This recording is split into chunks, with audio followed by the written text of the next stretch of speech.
See, the problem with sticking and locking yourself into one way of being, acting, and thinking is that it prohibits any kind of evolution, expansion.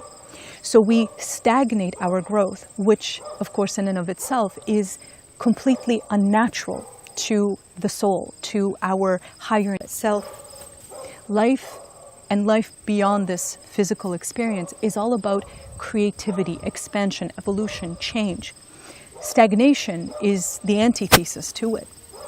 But that's exactly what happens all too often while we are in this physical lifetime, when we stagnate ourselves because we lock ourselves in various rituals and traditions and, having a sense that this has to be done because this is the day of the year and we have to do it. Think just common sense. Think about your practical everyday life. How many times was there a tradition or ritual that you had to participate in because the day came or because whatever came, but you really didn't feel like it? Inside of your being, everything was saying, this is not what I want to or should be doing today, but you still felt inclined to do it. So again, that element of fear. What will happen if I don't do it? And it doesn't, sometimes people say, oh, but it makes other people happy. I'll just suck it up and do it for them.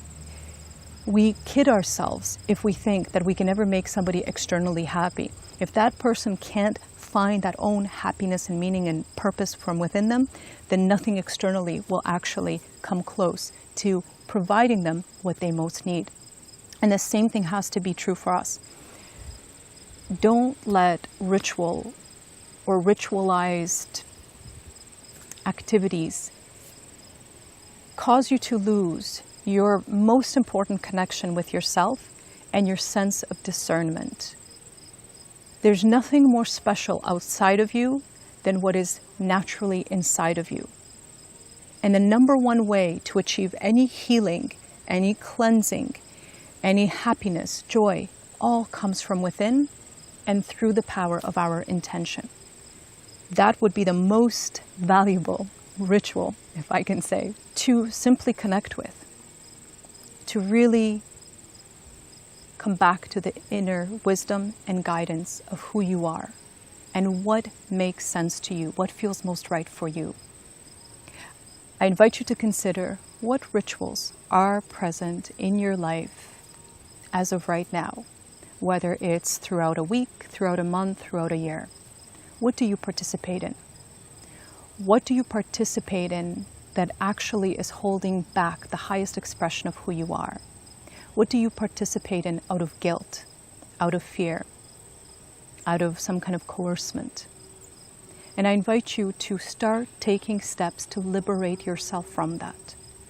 It doesn't mean that we can't have, again, beautiful expressions that just, again, bring us joy for the sake of joy. But we do have to be clear on setting boundaries around those expressions, that they are practiced or done in the moment of, because it feels right in that moment and connects you even deeper with who you are, and not done for external approval or to forsake your own authenticity. Just consider this topic and see where you still hold bonds that are holding you back from expressing the fullest potential of who you are and holding you back from evolving to a new, higher version of who you are. It serves you as on a personal level, and it also benefits our entire collective consciousness. The more we release artificial limits, the shoulds, and the supposed have-tos, and realize that we always have a choice to connect with our inner being, and a choice to choose what is most in alignment with us at that particular time, the more we all benefit on this planet.